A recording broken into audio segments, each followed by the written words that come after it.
Welcome, Namaste and welcome to Dr. Shah's clinic. In yet another video on erectile dysfunction, we are going to answer the question, how does erectile dysfunction affect men? So, a man is said to have erectile dysfunction or erection disorder when he is unable to achieve or maintain his erection adequately for penetrative sexual intercourse. So if an individual is unable to maintain his erection or get an erection to the extent that adequate sexual intercourse becomes impossible, the individual or the patient is said to suffer from erectile dysfunction. Now it's important to note here that erectile dysfunction or the incidence of erectile dysfunction increases as a function of the individual's age. So as the individual becomes older, the prevalence of erectile dysfunction and the chance of getting erection problem also increases. And there are numerous reasons for this. Now, remember one thing, we don't diagnose all patients with ED randomly. There are certain objective criteria that has to be met before a diagnosis of ED can be given to a particular patient. So first, the patient should be unable to sustain his erection or he should unable to get an erection at all. And also, this inability to achieve or maintain the erection should be seen in at least 50% of sexual attempts and above for a concrete diagnosis of erectile dysfunction. And what's very important to understand here is that how does erectile function affect a man? Well, it can affect a man physiologically as well as psychologically. But there are major ways in which erectile dysfunction can affect a man include,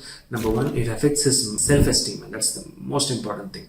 It affects his self-confidence more than anything else. So men feel less men when they are given a diagnosis of erectile dysfunction. Number two, it causes performance anxiety. So every time the male or the individual tries to initiate sexual intercourse, he has, a worry that runs in the background of his head, whether he'll be able to sustain erection and satisfy his partner. So there's always going to be some degree of performance anxiety. And the thing with performance anxiety is that it kind of, loops on itself and it leads to a vicious cycle. So suppose there's erectile dysfunction once, that one event can trigger erectile dysfunction in the subsequent attempts at sexual intercourse on account of performance anxiety. Point number three, we had already discussed this. So men feel less men when they are diagnosed with erectile dysfunction.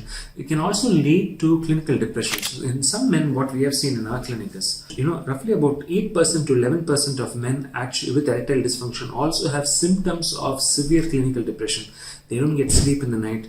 They constantly obsess over their erection. They lose work performance. They are unable to do anything. So the day-to-day life itself can get disrupted. But that's only in about 8 to 11% of men. So clinical depression is definitely seen in men who are diagnosed with erectile dysfunction. So apart from this, erectile dysfunction also, results in men, actually avoiding intercourse. So what happens is because they lose confidence, there's generally something called as an avoidance behavior. So every time, the partner may try to initiate intercourse, they'll try to avoid it and, kind of shy away or move away. So our sexual avoidance or avoidance of sexual intercourse is seen. And some men, basically what happens is, what we have seen in our clinic is some men become more comfortable with masturbatory habits to explicit sexual material like pornography. So in some men where they note erectile dysfunction with the partner, and if they see good erection, with sexual material or pornography, they tend to get, more addicted towards those kind of behaviors, those kind of alternate sexual behaviors. And that's not very good because it can strain the relationship, which is already strained on account of the erectile dysfunction problem. So masturbation addiction is also something that we see in men who have erectile dysfunction, specifically more so with their partners. Men become very comfortable with masturbatory habits and end up watching or end up consuming excess of sexual material, visual porn and all that stuff. So that's really not good. So that's another way erectile dysfunction can affect men. Now, apart from that, erectile dysfunction, can definitely strain, the interpersonal relationship, the understanding with the partner. It reduces intimacy. And, the other thing we have noted is men, also tend to avoid, avoid touching their partners or kissing their partners or caressing their partners. Even the non-sexual touches are, lost in a relationship. So ED can affect men, at a very deep level, both, psychologically as well as physiologically. And I keep telling it again and again, men feel less men when they are diagnosed with ED. So these are all the, the various ways, through which erectile dysfunction can affect men. And what's important to remember here is that erectile dysfunction is not something that's not treatable. It's a condition which you can actually treat very, very easily. Healthy lifestyle measures, simple walking, simple exercise.